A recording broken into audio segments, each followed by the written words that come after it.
প্রিয় ছাত্রছাত্রীরা, আজকে আমরা সুভাষ মুখোপাধ্যায়ের মরশুমের দিনের পরবর্তী অংশটুকু নিয়ে আলোচনা করব। প্রথম অংশটা আগেই আলোচনা করা হয়েছে, এবার দ্বিতীয় অংশটুকু সম্পর্কে আলোচনা করব। প্রথম দিন আমরা বসুধারা ব্রত এবং ক্ষেত্রব্রত সম্পর্কে আলোচনা করেছিলাম। তারপরের অংশ দেখো। কোথাও আছে বৃষ্টির অভাবে মেঘরানির কুলো নামাবার প্রথা। মেঘরানির কুলো নামাবে, এটাও এক ধরনের ব্রত আর কি। যেরকম কেউ জল চেয়ে যেরকম করা হচ্ছে বসুধারা ব্রত, আবার চাষিদের ঘরে ক্ষেত্রব্রত করা হচ্ছে, চাষিদের ঘরের বউরা করছেন, ঠিক একই রকমভাবে মেঘারানির কুলো নামাবার প্রথা। কুলো জল ঘট নিয়ে চাষি ঘরের অল্প বয়সী মেয়েরা দলে দলে পাড়ায় বেরিয়ে পড়ে। বাড়ি বাড়ি ঘুরে গান গেয়ে বাড়ি বাড়ি থেকে তারা পায় চাল, তেল, সিঁদুর, কখনো 2-4টে পয়সা আর পান সুপারি। দল বেঁধে তারা গায়, হ্যাদেলো বুনো মেঘারানী, হাত পা ধুইয়া ফেলাও পানি, ছোট ভুঁইতে চিনচিনানি, বড় ভুঁইতে হাঁটু পানি, মেঘারানীর ঘরখানি পাথরের মাঝে, এই বৃষ্টি নামেলো ঝাঁকে ঝাঁকে, কালা মেঘা ধলা মেঘা বাড়ি আছনি, গোলায় আছে বীজ ধান বুনাইতে পারুনি। অর্থাৎ লাইনগুলো দেখে বোঝা যাচ্ছে এটাও বৃষ্টি নামার জন্য একটা ব্রত, মেঘকে সন্তুষ্ট করা বা মেঘের স্তুতিগান করে একটা ব্রত। তো এই ব্রতটা পালন করে অল্প বয়সী মেয়েরা। কুলো, তারপরে জল ঘট, এই সমস্ত নিয়ে অল্প বয়সী মেয়েরা পাড়ায় পাড়ায় বেরিয়ে পড়ে এবং গান গায়। এবং গান গেয়ে তারা বাড়ি বাড়ি গান গেয়ে তারা চাল, তেল, সিঁদুর, 2-4টে পয়সা, পান সুপারি এই সমস্ত তারা সংগ্রহ করে। তো এই মেঘারানী ব্রত সম্পর্কে কবি কিছু ছড়া এখানে তুলে দিয়েছেন। হ্যাদেলো বুনো মেঘারানী, বুনো মেঘারানীকে বলা হচ্ছে বুনো। হ্যাদে যে শুনছো, হ্যাদেলো এটা হচ্ছে গ্রাম্য ভাষায় কাউকে সম্বোধন করা। হাত পাও ধুইয়া ফেলাও পানি, অর্থাৎ জল দিয়ে হাত পা ধুয়ে ফেলতে বলা হচ্ছে। মেঘারানীকে এখানে মেঘকে রানী হিসেবে বলা হচ্ছে, যে হাত পা পানি দিয়ে অর্থাৎ জল দিয়ে ধুইয়া ফেলাও। ছোট ভুঁইতে চিনচিনানি, ছোট ভুঁইতে, ভুঁই মানে জমি, ছোট জমিতে চিনচিনানি অল্প, আর বড় ভুঁইতে হাঁটু পানি, অর্থাৎ বড় জমিতে হাঁটু জল। মেঘারানীর ঘরখানি পাথরের মাঝে, মেঘারানীর ঘরখানি পাথরে, মেঘারানীর একটা ঘরের কল্পনা করা হচ্ছে পাথরের মাঝে, এই বৃষ্টি নামেলো ঝাঁকে ঝাঁকে, সেখানে ঝাঁকে ঝাঁকে বৃষ্টি নামে। মেঘারানীর ঘর পাথরের মাঝে, বুঝতে পারছো যে পাহাড় পর্বতের আড়ালে পাহাড় পর্বতে মেঘ ধাক্কা খেয়েই তো বৃষ্টি হয়, এই ব্যাপারটাও কিন্তু এখানে পরিলক্ষিত হচ্ছে। কালা মেঘা ধলা মেঘা বাড়ি আছনি বলা হচ্ছে, বিভিন্ন রকম মেঘের কথা এখানে বলা হচ্ছে, অর্থাৎ কালো মেঘ, সাদা মেঘ, তাদেরকে বলা হচ্ছে। গোলায় আছে বীজ ধান বুনাইতে পারেনি, অর্থাৎ মেঘ যদি না আসে, অর্থাৎ বৃষ্টি যদি না হয়, তাহলে গোলায় যে বীজ ধান রাখা হয়েছে সেই বীজ ধান কিন্তু বোনা হবে না, সেই কথাই এখানে বলা হচ্ছে। মেঘকে নামাবার জন্য তারা নানা লোভ দেখায়। শুধু মেঘের স্তুতিগান যে তারা করে তাই নয়, সেই মেঘ নামা অর্থাৎ বৃষ্টি নামার জন্য তারা মেঘকে বিভিন্ন রকমের প্রলোভন দেখায়। কালো মেঘা নামো, ফুলতোলা মেঘা নামো, ধুলোট মেঘা তুলোট মেঘা তোমরা সবাই নামো, অর্থাৎ বিভিন্ন মেঘের বিভিন্ন ধরনের নামকরণ করা হয়েছে। কালো মেঘ, ফুলতলা মেঘ, ধুলোট অর্থাৎ ধুলোটে মেঘ, তুলোটে মেঘ, এই সমস্ত নামকরণ করা হয়েছে এবং বলা হচ্ছে যে তোমরা সবাই নামো।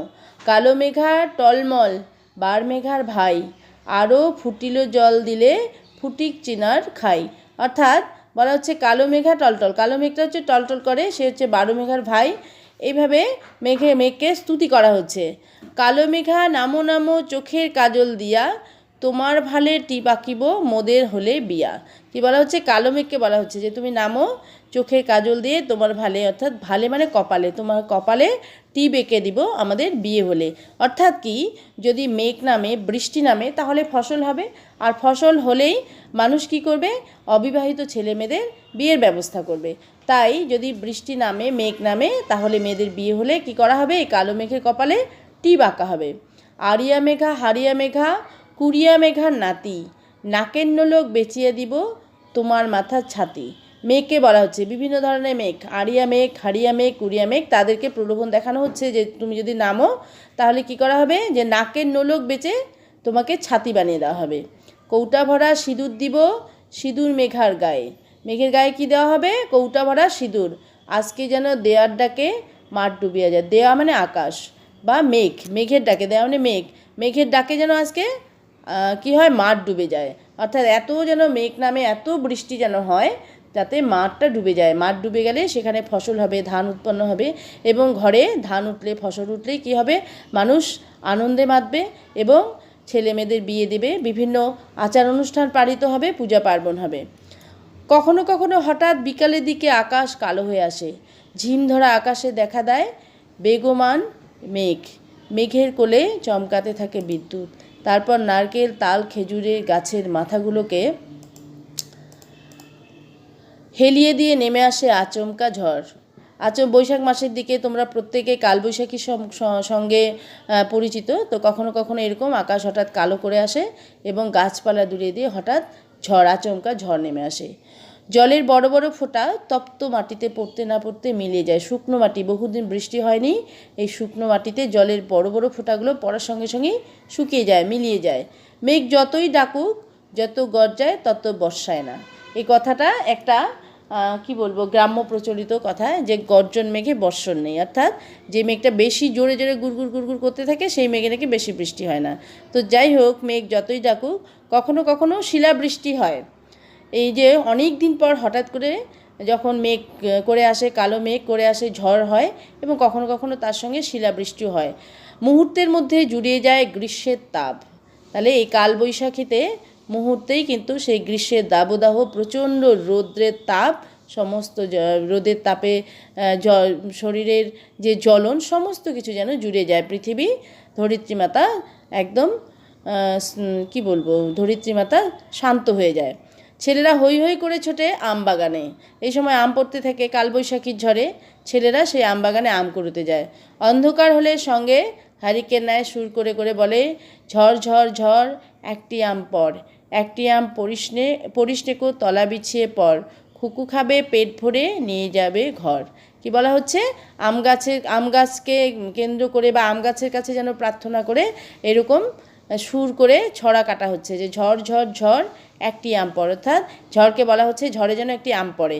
আবার বলা হচ্ছে না, একটি আম পড়লে হবে না, তলা বিছিয়ে পড়ে, অর্থাৎ আম গাছের তলায় প্রচুর পড়, খুকু খাবে পেট ভরে, খুকু যেন পেট ভরে খেতে পারে এবং তারপরে যেন ঘরেও নিয়ে যেতে পারে। এই হচ্ছে আম কুড়োনোর একটা ছড়া। হাওয়া উড়িয়ে নিয়ে যায় মেঘ, বৃষ্টি আসে আসে করেও আসে না, আকাশ আগের অবস্থায় আবার ফিরে যায়। তবু বর্ষার মরশুমের জন্য এখনই তৈরি হতে হয়। সারা গ্রামে চলে বর্ষার প্রস্তুতি। অর্থাৎ এই যে কালবৈশাখী আসলো, হয়তো বৃষ্টি এলো না, হয়তো শিলাবৃষ্টি হলো, অথবা হাওয়ায় মেঘ উড়িয়ে নিয়ে গেল, কিছুক্ষণ ঝড় হাওয়া হওয়ার পরে মেঘ উড়িয়ে নিয়ে গেল, আবার সেই আকাশের অবস্থা আগের মতোই ধোঁয়াটে, একদম গ্রীষ্মের দাবদাহ। তবু এই সময়ে কিন্তু বর্ষা না আসলেও বর্ষার মরশুমের জন্য, অর্থাৎ বর্ষা ঋতুর জন্য এখনই তৈরি হতে হয়। সারা গ্রামে চলে সেই বর্ষার প্রস্তুতি। হঠাৎ একদিন ঝমঝম করে বৃষ্টি পড়ে, গরম মাটিতে জল পড়ে ভাপ ওঠে, চাষিদের মুখে হাসি ফোটে। তারপর একদিন হঠাৎ বৃষ্টি শুরু হয়ে যায় এবং চাষিদের মুখে হাসি ফোটে, কারণ বৃষ্টি হলেই ফসল বোনার কাজ শুরু হয়। ছোট ছোট ছেলেরা আনন্দে দুলে দুলে ছড়া বলে, আয় বৃষ্টি ঝেপে ধান দেবো মেপে। অর্থাৎ ঝেপে, প্রচুর জোরে বৃষ্টি আসলেই তো ধান হবে, মেপে সেই বৃষ্টিকে যেন ধান দেওয়া হবে, বৃষ্টির দেবীকে ধান দেওয়া হবে। ছোকরার দল দাওয়া থেকে উঠোনে নেমে প্রথম বৃষ্টিতে হৈ হৈ করে ভেজে, মাটি সোদা গন্ধে চারদিক ভরে ওঠে। বৃষ্টির ঝমঝম শব্দে অন্য সমস্ত আওয়াজ ডুবে যায়। বৃষ্টির ছন্দে ছেলেরা ছড়া বুলি উপুর করে দেয়, সুর করে বলে, ওপারেতে কালো রং বৃষ্টি পড়ে ঝমঝম, এপারেতে লঙ্কা গাছটি রাঙা টুকটুক করে, গুণবতী ভাই আমার মন কেমন করে। ওপারেতে কালো রং, ওপারেতে মানে সেই আকাশের কথা বলা হচ্ছে, সেখানে কালো রং, কালো মেঘ, আর এখানে কি হচ্ছে, বৃষ্টি ঝমঝম করে পড়ছে। এপারেতে লঙ্কা গাছটি রাঙা টুকটুক করে, গুণবতী ভাই আমার মন কেমন করে। বৃষ্টিতে মন কেমন করে, ঘরে বসে থাকতে বাদলা দিনে যেন মন কেমন করা দিন শুরু হয়ে যায়, সেই বর্ষার মন কেমন করা দিন। তারপর কদিন সমানেই বৃষ্টি, হোগলার তৈরি মাথালে মাথা পিঠ ঢেকে দুরন্ত জলের মধ্যে গামছা পরে চাষিরা বেরিয়ে পড়ে মাঠের কাজে। ধান রোয়া, আল বাঁধার কাজ এখনই সেরে ফেলতে হবে। ধান ছাড়াও কারো আছে পাটের জমি, তারও বিস্তর কাজ। অর্থাৎ তারপর কদিন সমানে বৃষ্টি, অর্থাৎ বর্ষা নেমে যায়, সমানে শুধু বৃষ্টি, সেই গ্রীষ্মের দাবদাহ শেষ, এখন শুধু বৃষ্টি। হোগলার তৈরি মাথালে মাথা পিঠ ঢেকে দুরন্ত জলের মধ্যে গামছা পরে চাষিরা বেরিয়ে পড়ে মাঠের কাজে। অর্থাৎ এই যে পরপর বৃষ্টি, সেই প্রবল বৃষ্টিকে উপেক্ষা করে চাষিরা মাঠে বেরিয়ে পড়ে, কারণ এই সময় তো ধান রুইতেই হবে। ধান রোয়া, আল বাঁধার কাজ এখনই সেরে ফেলতে হবে। বর্ষার মধ্যেই ধান বুনতেই হবে, তাই না? বৃষ্টি ছাড়া তো ধান হবে না, তাই বৃষ্টির মধ্যেই ধান বুনে ফেলতে হবে। এছাড়াও ধানের কাজ ছাড়াও আছে পাটের জমি, অর্থাৎ এই সময় তো পাটও পচানো হয়, পাট কেটে পাটে জাগ দেওয়া হয়, তারও অনেক রকমের কাজ থাকে। গ্রাম দেশে বনে বনে ফুল ফুটিয়ে বসন্ত কবে আসে কবে যায় ভালো করে ঠাহরই পাওয়া যায় না। দক্ষিণের হাওয়ায় শুধু বসন্তকে মনে পড়িয়ে দেয়।